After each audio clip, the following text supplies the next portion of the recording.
Aggression. That one word defines Ricky Ponting. Not just with the bat in hand, not just with his glare at the bowler, but in everything he did on a cricket field. Ponting turned cricket matches into battles. He didn't just want to win, he wanted to crush the opposition so badly that they dreaded seeing Australia on the fixture list. Under him, Australia was an army, armed with terrifying fast bowlers, freakishly skilled batsmen, and a captain who demanded nothing less than domination.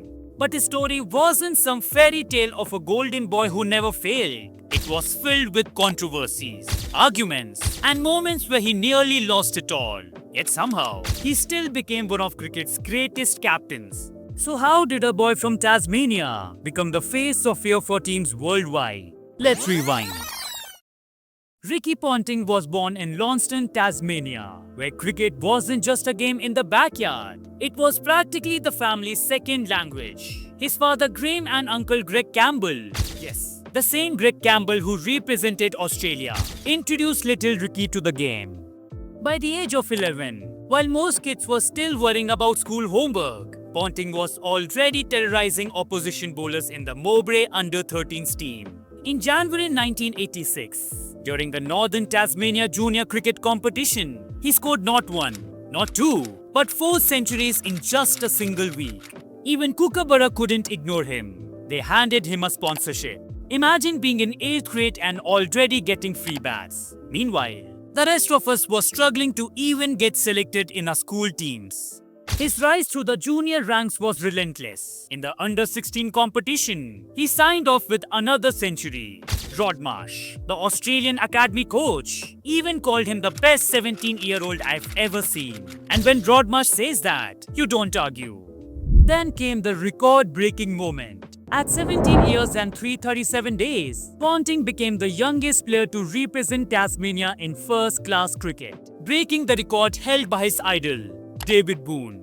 And just a few months later, he smashed another Boone record by becoming the youngest Tasmanian to score a first-class century. And to really underline his arrival, he became the youngest player in Sheffield Shield history to score 2 centuries in a single match. Now look, that's not just talent, that's destiny in motion. With those performances, selectors couldn't ignore him. And in 1995, Ponting made his ODI debut against South Africa. Big stage, bright lights, nerve jangling, and he scored 1 run. Just one. Yes, cricket can be cruel. But here's where Ricky's character showed. Instead of sulking, he doubled down. And later that year came his Test debut against Sri Lanka. Rod Marsh had even predicted it. I've no doubt Ricky will try to get 100 in his first Test. He didn't quite get there, but 96 on debut, that's one of the finest starts you could script. Ponting finished that debut series with 193 runs at an average of 48.25, a clear sign that he belonged at the highest level. And he didn't stop there. On the same tour, he cracked his first 100 in ODIs against Sri Lanka. For a 20-year-old, it was the kind of start most cricketers dream about. But his real breakthrough moment came in 1996 World Cup, when he scored 229 runs in the tournament, including a crucial 45 in the final. Although Australia lost to Sri Lanka, people noticed the fearless kid who wasn't afraid of the big stage. Then came 1997, Ashes time in England. Ponting wasn't picked for the first 3 tests, but when he finally got his chance in the 4th, he made it count. Batting at number 6, he scored a brilliant 127, his first Ashes 100. Yet, despite such performances, his career hit turbulence. Between 1995 and 1999, he lost his place in the side multiple times. Not just for form, but also for discipline. Let's just say, young Ricky was a bit too fond of nightlife. Yet, just like he did in his debut, Ponting used failure as fuel. In the 1999 World Cup, he piled up 354 runs at an average of nearly 40.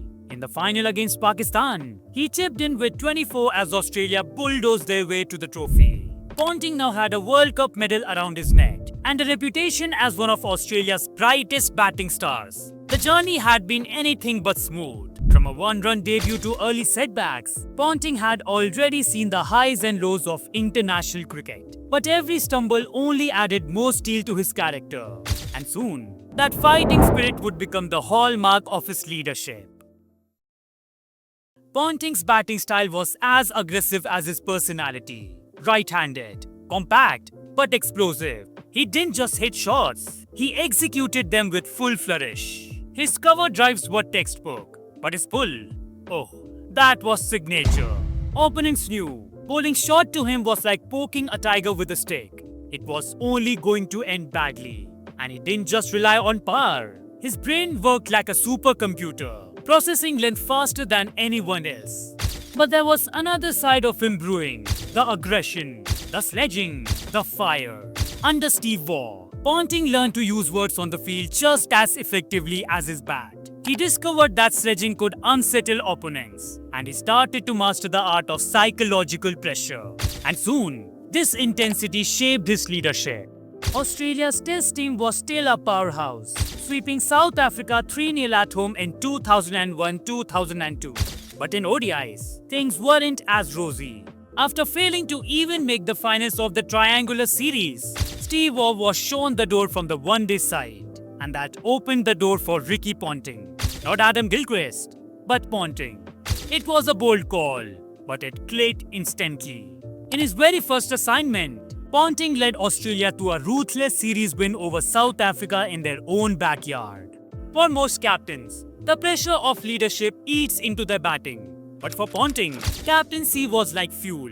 His focus sharpened, his determination grew, and he thrived under the responsibility. That drive reached its peak at the 2003 World Cup, where Australia steamrolled everyone, winning every single match. In the final, Ponting smashed 140, sealing a flawless campaign. By then, it was clear.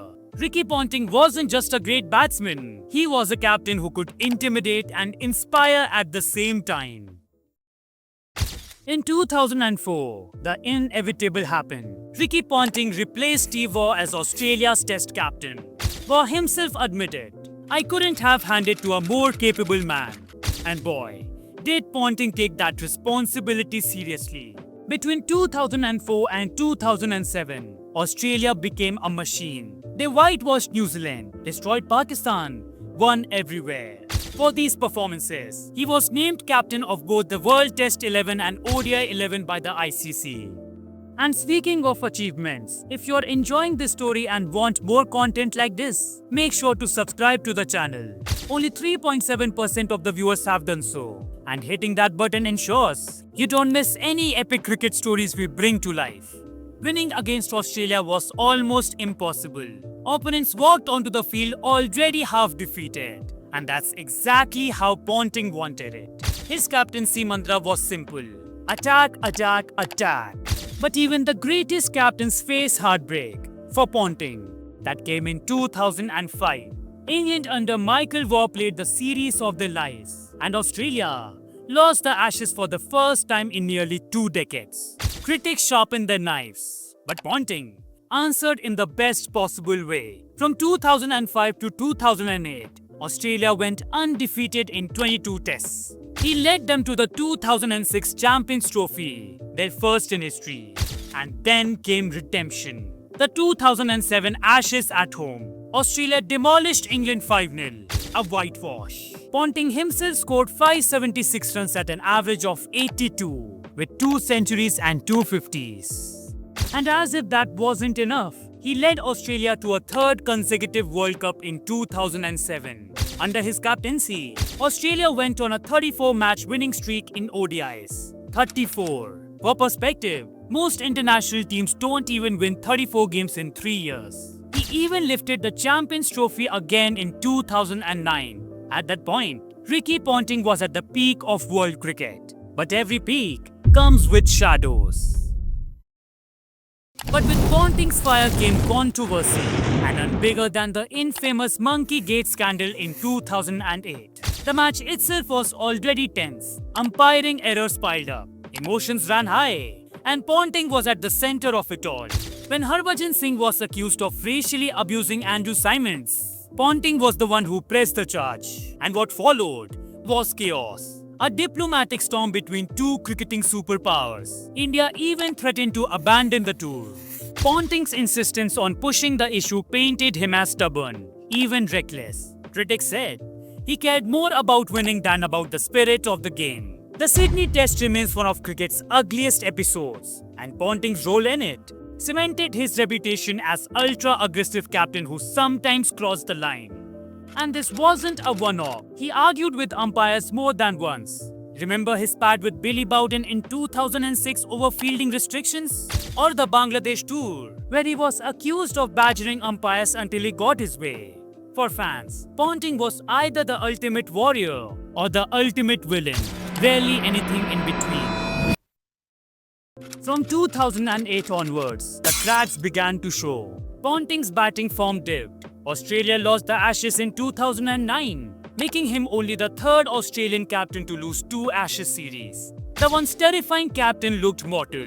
Criticism came hard. People said he was too aggressive, too stubborn, that he couldn't rebuild after legends like Vaughan, McGrath, Gilchrist and Hayden retired. And maybe they were right, but let's be honest. Who could have replaced that golden generation? Still, Ponting didn't walk away easily. He led Australia in the 2011 World Cup, taking them to the quarterfinals. Australia lost, but Ponting bowed out with a defiant 104, a reminder of the fighter he always was. That match ended an incredible streak of 26 consecutive World Cup games unbeaten under his leadership. Not long after, he stepped down as captain, and by 2012, Ricky Ponting's legendary international career had finally come to an end. Ricky Ponting's career numbers are staggering. He finished with 27,483 international runs and 71 centuries, making him the second most prolific test scorer at retirement, behind only Sachin Tendulkar. He was the only player in history to be involved in 100 test victories and racked up the most ODI wins as a player. As a captain, Ponting's record was equally formidable. In 77 tests, he won 48, lost just 16, and drew 13, maintaining a 62% win rate. In ODIs, his team triumphed 77% of the time, including an incredible streak of 34 consecutive wins. Add to that his fielding, 196 test catches, most of them absolute screamers. And you realize, this wasn't just a batsman or a captain, this was a complete package. So, was Ricky Ponting the most terrifying captain? Absolutely. His aggression, his refusal to back down, his win-at-all-cost mentality made him a nightmare for opponents. Under him, Australia were feared like no other team. But was he perfect? Not at all.